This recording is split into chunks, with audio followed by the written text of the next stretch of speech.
My next guest is one of the top deal makers in the energy M&A market, and he's here to tell us what to expect as far as potential consolidation in the energy industry going forward.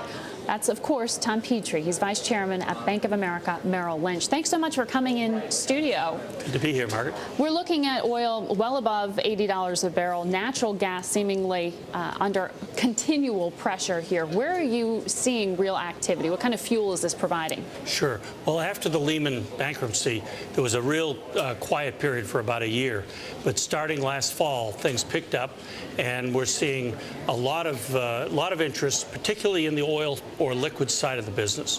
There are natural gas properties in the merger and acquisition market that are very attractive, but they have to have a large component of liquids or gas condensate involved in order to draw buyers.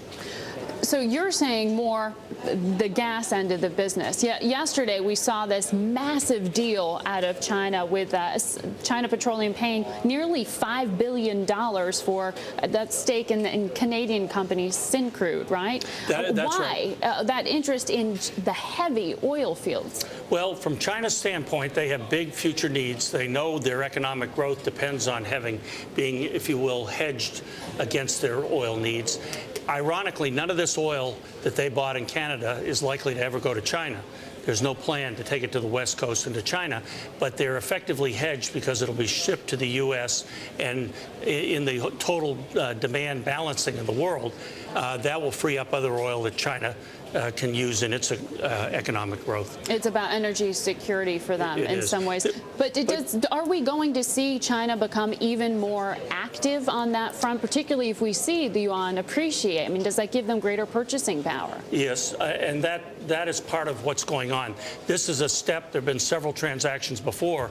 This was a bit of a surprise because there have not been, to my knowledge, any deals involving a premium for Syncrude in the past.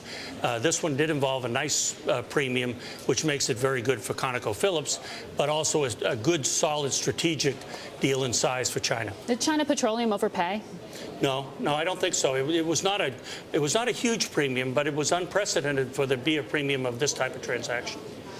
When you look at ConocoPhillipps, we not only had that deal, we also see they're looking to explore in the Caspian area, partnering perhaps with Abu Dhabi's Mubadala. That's what we're hearing today. Right. Are we going to see more of these sort of partnerships instead of outright acquisitions? I think so. A lot of joint ventures do make sense today. We're seeing them in the unconventional gas area. We're seeing them in the oil area. For the big international companies, such as ConocoPhillipps and even Chevron and Exxon, that's a role they can play.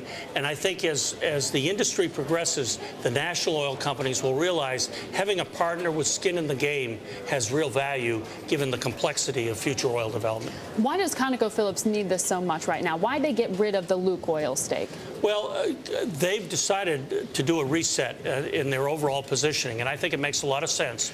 This was an important part of that $10 billion that they wanted to raise that would pay down some debt that they've incurred in times past with acquisitions. They've kept the best of what they have, but at the same time, they've decided what's truly strategic versus non-strategic to them.